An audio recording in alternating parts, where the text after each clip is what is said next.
Es muy grato estar de nuevo con ustedes en Entérate de Caracol Internacional.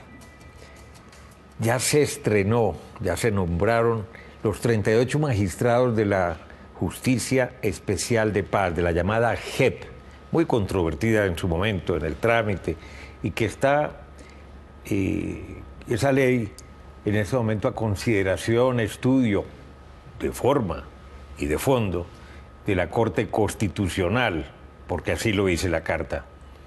Pues bien, como presidenta de la Justicia Especial de Paz, ha sido designada la abogada de la Universidad Santo Tomás, Patricia Linares. Ha estudiado todo lo que ustedes quieran. Tiene 2 maestrías, una en Derecho Internacional Humanitario y en Derechos Humanos en Washington. Ha estudiado Administración Pública. Tiene una formación vasta, ha sido profesora universitaria y ha estado en contacto con todos estos temas de la violencia, que además la vio crecer, de los derechos humanos, de las etnias, de los niños, de los indígenas, de los negros, durante 30 años. ¿Por qué la nombraron como presidenta, doctora Linares? Pues Darío, la verdad no tendría una respuesta concreta. Yo me postulé como todos para ser magistrada. La aplicación daba la oportunidad de escoger entre postularse para ser magistrada del tribunal o de las salas. Yo elegí postularme para ser magistrada de tribunal. De conformidad con las normas vigentes, ese comité de escogencia que seleccionó a los magistrados y otros cargos de la jurisdicción debía también designar al primer presidente de la jurisdicción. Y bueno, ese comité consideró que yo reunía las condiciones y me eligió. Fue una sorpresa para mí. O sea, no se lo esperaba ni estaba esperando. Usted quería ejercer como magistrada. Sí, yo me postulé para magistrada. Me enteré por televisión de que también había sido designada presidenta. Me lo tomo muy bien, desde luego, es un honor, pero la verdad nunca ni siquiera me lo comunicaron. O sea, yo me enteré en la locución del señor presidente cuando anunció los nombres junto con el comité de escogencia, y en ese mismo acto anunciaron mi designación como presidente de la jurisdicción especial. La doctora Linares es de una familia que fue víctima de la violencia. Su abuelo tuvo que huir de Gachetá, que es un pueblo cundinamarqués, hacia Bogotá, porque lo iban a matar. Había violencia liberal, conservadores, en fin, lo que ha sido la historia de este país durante más de 53 años. Pues bien, tiene unos desafíos y unos retos enormes y una expectativa gigantesca de la comunidad colombiana toda y de la comunidad internacional, empezando por Naciones Unidas y por el Tribunal Internacional de Justicia de La Haya. Incluso porque, digo que hay expectativas, porque en algunos sectores se ha dicho, yo no sé con qué razón, que algunos de los magistrados seleccionados tienen su sesgo político o han sido litigantes en defensa de algunos de los que seguramente se van a someter, porque son cerca de 3.500 desmovilizados, exguerrilleros de las FARC, y también 1.750 hombres de la fuerza pública, ambos denunciados por gravísimas violaciones a los derechos humanos, participación en masacres, asesinatos, extorsiones, secuestros, todo lo que sabemos. Y al mismo tiempo cobija también a los civiles que quieran acogerse a esa jurisdicción y que reconozcan, cuenten la verdad y reparen a las víctimas, se arrepientan, no repetición, y se someten a esa jurisdicción. A ver, el punto quizás más controversial, doctora Linares, es el que tiene que ver con las penas alternativas, porque no van a ser sanciones, no van a ser penas las que imparte esta justicia en el sentido tradicional, que los condenados, cuando se han presentado, reconocen todos sus delitos, cuentan toda la verdad, se someten a penas alternativas.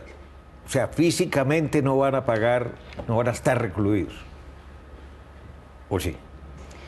Mire, Darío, yo quiero aprovechar unos segundos para agradecerle esta oportunidad, porque creo que si en algo muestra déficit el proceso es en los temas de pedagogía, de que la gente tenga los suficientes elementos para conocer y entender los alcances y la manera como va a funcionar la Jurisdicción Especial para la Paz como componente de justicia, que es del sistema integral de verdad, justicia, reparación y no repetición.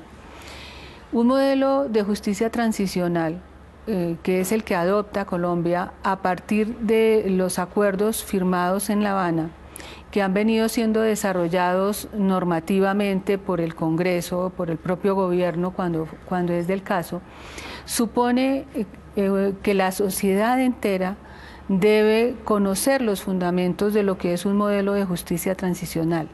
Y en esa perspectiva, no se trata de administrar lo que se denomina justicia retributiva, la que tradicionalmente a través de las jurisdicciones ordinarias se imparte cuando un ciudadano o una ciudadana comete una falta o una transgresión a las normas que rigen a la sociedad. Un modelo de justicia transicional como el modelo por el que optó Colombia es un modelo que está orientado a administrar justicia restaurativa. ¿Cuál es la diferencia, si me permite, entre este modelo de justicia retributiva y lo que es un modelo de justicia restaurativa, dicho de manera muy simple? ¿Sí? En el modelo de justicia retributiva se castiga el delito y lo que la sociedad pretende es que el individuo, la persona que comete esa falta, pague por esa falta en igual proporción a la dimensión de la falta. Ese modelo se agota en el castigo, por decirlo de manera muy sencilla. En el modelo de justicia restaurativa, la sociedad, a través de sus jueces, a través del Estado, pretende escudriñar, si me permite el término, sobre cuáles fueron los motivos, las causas que llevaron a ese individuo, a ese colectivo a cometer faltas, e imponer desde luego sí sanciones, pero sanciones que también ayuden a la reconciliación y a la erradicación de las causas que ocasionan que un individuo o una persona opte por cometer un delito. En la Jurisdicción Especial para la Paz hay 3 tipos de sanciones: las propias del sistema, las ordinarias y las alternativas. Eso no quiere decir necesariamente que las personas no vayan a tener, por ejemplo, medidas que se traduzcan en privación de la libertad. Sí, pero también habrá otro tipo de medidas, de sanciones, todas orientadas a satisfacer los derechos de las víctimas, pero fundamentalmente a que esa satisfacción contribuya a la reconciliación de una sociedad que ha vivido un conflicto armado interno tan cruento, tan prolongado y tan grave como el que ha vivido Colombia. Cuando se impone una sanción, decimos propias del sistema, aquellas que están en relación directa con lo que acabo de exponer. Hay penas alternativas que lo que quieren decir es que por ejemplo, en la JEP hay dos caminos por donde llegar, ¿sí? Aquel que llega y dice: yo reconozco los delitos que cometí, yo quiero decirle a la sociedad que sí los cometí, contarles por qué los cometí, quiero aportar a la verdad y a la memoria, en la dimensión que esos dos conceptos significan para la víctima, por ejemplo, conocer la verdad de lo que pasó. ¿Por qué mataron a mi papá? ¿Sí? Y reivindicar también la memoria. En la medida en que esa persona se acerca voluntariamente, la sociedad le da una serie de beneficios de carácter jurídico, siempre que esa persona cumpla con los compromisos de aportar a la verdad, de satisfacer los derechos y de contribuir a la reparación de esas víctimas. Ya regresamos con la presidenta de la Jurisdicción Especial de Paz, la doctora Patricia Linares, en Caracol Internacional.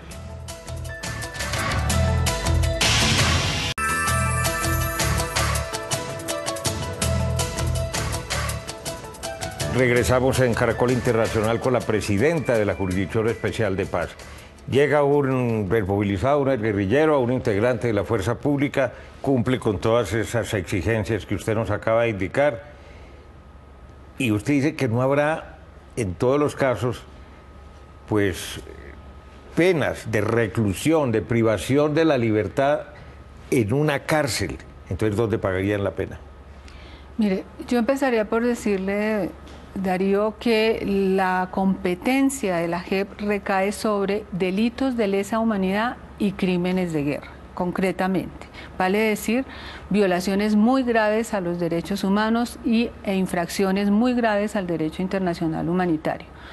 En el marco del modelo de justicia transicional, cuando la persona acude voluntariamente y cumple con los requisitos que exige el modelo, que exige la ley y la Constitución, se le pueden atribuir ciertos beneficios. Por ejemplo, si la persona confiesa, aporta la verdad, se puede considerar penas que tengan que ver, por ejemplo, con labores de desminado, con labores de ayuda efectiva y material a la reconstrucción de pueblos, de escuelas, con labores de aproximación a ciertas poblaciones para ayudar en tareas concretas de acuerdo con su experticia. He sabido, por ejemplo, que hay un porcentaje importante de miembros de la guerrilla, de las FARC, que suscribieron el Acuerdo para la Paz, que tienen conocimiento en primeros auxilios, en temas de estos, de salud, y que el gobierno, a través de la Agencia de Reintegración, estaría interesado y en posibilidad de cualificarlos aún más. Ese tipo de tareas se pueden imponer. Siempre serán los jueces los que decidan cuál es la pena y, dada la gravedad de los delitos, por ejemplo, acudir a una pena alternativa, por ejemplo, entre 5 y 8 años de privación de la libertad. Efectiva. Efectiva. En cárcel. En cárcel puede ser, claro, claro. Pero no son delitos amnistiables. No, precisamente la JEP trata estos temas sobre delitos de lesa humanidad y crímenes de guerra en sus instancias cuando no admiten bajo ninguna circunstancia amnistía o indulto. Sin embargo, en la estructura de la JEP hay una sala de amnistías, ¿sí? Esa sala se va a ocupar de estudiar aquellos casos en los cuales no es procedente declarar o aplicar la amnistía de jure o amnistía automática. Si usted me permite, la amnistía está orientada a delitos políticos. Y conexos. Y conexos. Cuando se trata de delitos políticos, entre comillas, puros, que no admiten discusión y cuya conexidad ocurre frente, por ejemplo, al porte ilegal de armas o al porte ilegal de vestimentas propias o propaganda de los militares, alusiva o propaganda, digamos, delitos que no alcanzan esa gravedad que supone el delito de lesa humanidad o crimen de guerra, se puede otorgar esa amnistía de jure o amnistía automática. Cuando la conexidad es más compleja, ¿sí?, o hay que estudiar más de fondo, nosotros tenemos una sala que se denomina Sala de Amnistía y allí se estudiarán y analizarán cada uno de esos casos. Para poder calificar si se hace acreedor a la amnistía o no. Sí, señor. ¿Qué porcentaje de los que se han postulado por distintos caminos para la Jurisdicción Especial para la Paz podrían ser amnistiados o indultados? Pues yo no le puedo hablar concretamente de un porcentaje en este momento por el siguiente motivo. El punto de partida de la JEP van a ser los informes que le entreguen a la JEP la Fiscalía General de la Nación, la Procuraduría, la Contraloría, la Jurisdicción Penal Militar, la Jurisdicción Ordinaria, la Sala Penal de la Corte Suprema de Justicia hará el traslado de los procesos correspondientes. Esto, en 50 años, hay un volumen de información impresionante. Las organizaciones de víctimas y las víctimas también tienen posibilidad, y yo sé que están trabajando en la elaboración de informes. Entonces, solo a partir de esos informes podremos establecer el punto que usted señala. ¿Cuándo se posesionan los magistrados que faltan todavía? 7. Faltan 7 magistrados. Hay 4 magistrados que muy probablemente, de acuerdo con la agenda del señor presidente, se puedan posesionar el 1 de marzo. Son personas que están cerrando algunos temas laborales, personales y demás. Y hay 2 magistrados que decidieron que preferirían esperar el pronunciamiento de la Corte Constitucional sobre el proyecto de ley estatutaria que expidió el Congreso el año pasado y que está a su consideración. ¿No hubiera sido más prudente esperar ese pronunciamiento de la Corte Constitucional, que según dicen podría salir alrededor de mayo o unos pocos meses después? La JEP está funcionando y el acto legislativo 01 del 17 así lo señala. Incluso ese acto legislativo o reforma constitucional señala que la JEP entra en funcionamiento sin necesidad de que medien normas legales distintas a su propia creación. Y así estamos funcionando y tenemos muchas tareas que estamos cumpliendo a pleno desde el lunes pasado. Pero ¿qué sucede si de pronto la Corte en su sabiduría echa para atrás la esencia realmente de la ley estatutaria? Pues la verdad yo no creo que la esencia de la ley estatutaria la eche para atrás cuando la misma Corte con su decisión avaló el acto legislativo 01 del 17, por ejemplo. Seguramente la Corte, si así lo considera, hará ajustes, seguramente corrija algunas cosas, pero nosotros estamos muy optimistas porque la Corte ya avaló la existencia de la jurisdicción, ha avalado los acuerdos, ha dicho que son parámetros de interpretación y ha venido avalando una serie de normas que se expidieron en el marco de lo que se denominó el Fast Track. Hay otro tema que seguramente va a generar mucha controversia ahora que el 11 de marzo hay elección de los Cámara y Senado en Colombia, se renueva completamente el Congreso para los próximos 4 años, empezando funciones el próximo 20 de julio.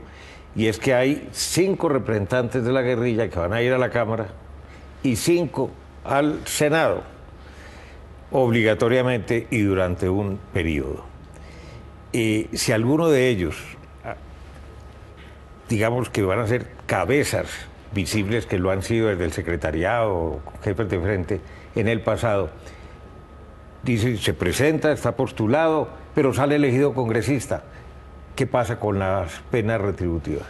A ver, ellos en diciembre del año pasado, lo que se pudiera denominar la dirigencia de las FARC, acudieron a la Secretaría Ejecutiva de la Jurisdicción Especial, tal como lo ordena el marco normativo, y suscribieron las respectivas actas. Lo que se decidió en el Congreso y que respaldó la Corte Constitucional es que ellos pueden seguir en el proceso con la dinámica y las etapas que contempla el mismo proceso, mientras en paralelo la JEP asume sus tareas, que lo hizo el lunes pasado, y toma las decisiones respectivas. Habrá que analizar, Darío, caso por caso, y caso por caso se dictarán los fallos, las sentencias correspondientes, estableciendo caso por caso las penas que correspondan. Si una pena le impidiera volver al Congreso porque sí, está sancionado, se le sanciona con la privación de la libertad a alguno de esos congresistas nombrados por... Pues habrá que esperar cuáles son las penas que se impongan y siempre todos y todas las colombianas, cualquiera sea su condición, estamos sometidos al imperio de la Constitución y la ley y de las decisiones judiciales. ¿En cuánto tiempo se calcula que pueden evacuar, ya una vez esté el pronunciamiento de la Corte Constitucional, una vez estén posesionados los magistrados que todavía no se hayan posesionado en ese momento, para atender semejante volumen de tantos años de violencia en Colombia? La JEP tiene un periodo inicial de 10 años, prorrogables por 5 más a consideración y solicitud de los propios jueces, pero tal vez lo que valga la pena destacar en ese punto, Darío, que es muy importante, es que se ocupa de delitos de lesa humanidad y de crímenes de guerra y que deberá necesariamente aplicar criterios de priorización y selección de casos. Vale decir, no va la JEP ni en 10 ni en 15 años, nosotros aspiramos que sean 10, a agotar todos y cada uno de los hechos acaecidos con ocasión o en relación directa o indirecta con el conflicto. tendrá que aplicar criterios de selección y priorización con la responsabilidad que supone que los casos seleccionados, que los casos priorizados logren a través de decisiones, de sentencias que nosotros denominamos estructurales, logren satisfacer los derechos de las víctimas del caso concreto, pero también trasciendan con su decisión a las víctimas que no han sido, cuyos casos no necesariamente sean seleccionados o priorizados. ¿Quién los va a seleccionar? ¿Habrá una sala de selección? Nosotros debemos establecer los criterios, consignarlos en las normas de procedimiento que estamos elaborando ya y que vamos a poner a consideración a través del señor presidente al Congreso de la República. Allí quedarán consignados esos criterios de priorización y selección y el modo de aplicarlos. ¿Serán fallos en derecho o fallos en derecho y en carácter político? Los jueces estamos supeditados de manera estricta e inequívoca a la Constitución, a la ley y a los compromisos y normas internacionales que vinculan el Estado colombiano, según lo establece el artículo 93 de la Carta y el 214. Ya regresamos en unos par de minuticos aquí en Caracol Internacional con la presidenta de la Jurisdicción Especial de Paz.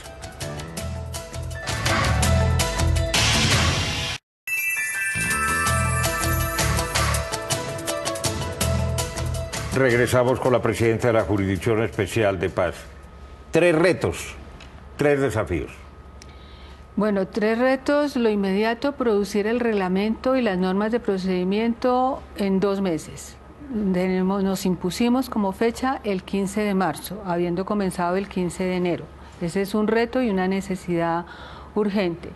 Otro reto, responder a la inquietud o a la necesidad, mejor, de las víctimas de garantizarles reales espacios de participación que hagan que las decisiones de la JEP y los procesos que se desarrollan a su interior realmente contribuyan a la reparación de ellas. Y otro reto, que con nuestras decisiones, con nuestras actuaciones, contribuyamos en debida forma a la reconciliación de este país.